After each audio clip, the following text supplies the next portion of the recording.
Chers amis, membres de la communauté d'études quotidiennes de la Bible, bonjour.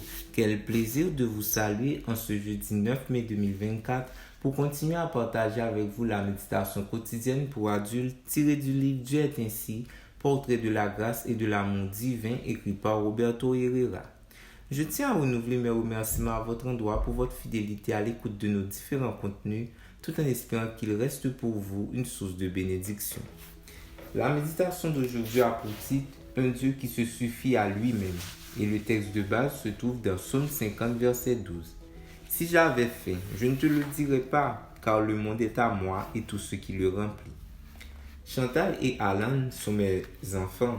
J'ai partagé beaucoup de choses avec eux. En réalité, depuis qu'ils sont venus au monde, j'ai partagé avec eux mes pensées, mon temps, mon amour, mes connaissances, ma joie, ma colère, ma maison, ma nourriture et principalement le contenu de mon portefeuille.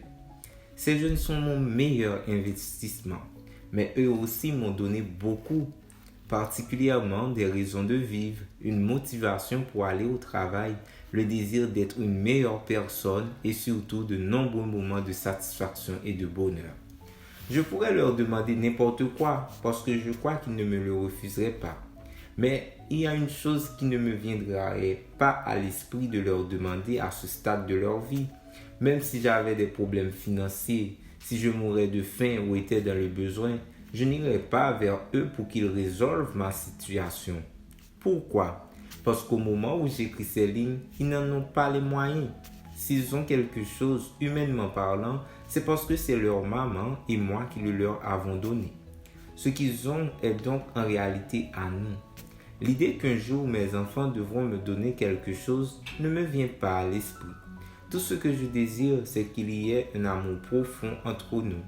Mais cela n'aurait aucun sens s'ils en arrivaient à attendre de moi que j'avance, m'entretienne ou existe grâce à leurs cadeaux, achetés avec mon argent, soi-disant en passant. C'est exactement ainsi que je comprends ce que dit Dieu dans le psaume 50, verset 12.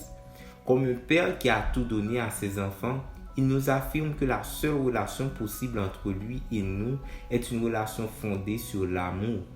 La vie chrétienne n'évolue pas autour de l'accomplissement de quelques devoirs envers Dieu ou de la satisfaction de quelques besoins en échange de ses bénédictions. Une telle idée est tout simplement absurde.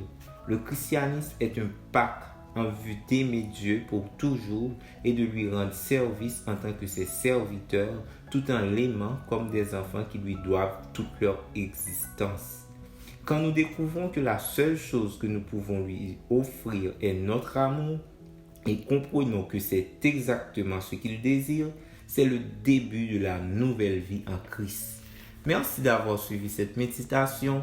Nous vous souhaitons de passer une très bonne journée. Au revoir.